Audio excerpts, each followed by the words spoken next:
io sono un sognatore come Beppe, si vede tutti e due dal solito partito, grosso modo si è vissuto le solite vicende politico-amministrative del comune.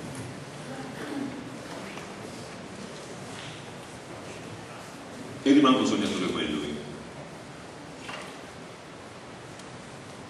Però nel mio sogno cerco anche di capire dove sta la colpa di questa mortificazione, di questo avvenimento, di questa vergogna. Intanto Beppe, ora mi rivolgo a te perché credo mi ci possa rivolgere in maniera tranquilla. Io avrei dei dubbi nel definire questa lista uno sdoppiamento della sinistra, perché questa lista non è vero in assoluto che comunque è una seconda lista di sinistra, è una lista dove ci si ritrovano in tanti, ci si ritrova sognatori che erano e sono e rimangono comunisti come me,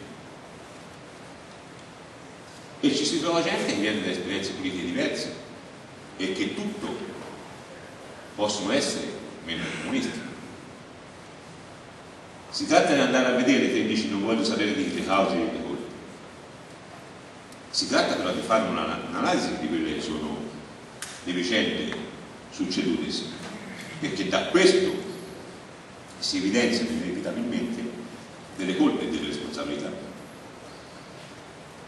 Io credo che abbia fatto bene sia Massari sia il candidato sindaco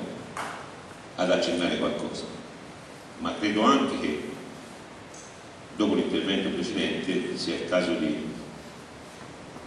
approfondire anche alcuni aspetti.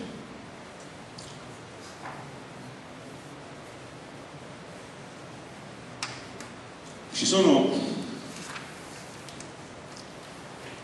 aspetti che sicuramente il gruppo dirigente locale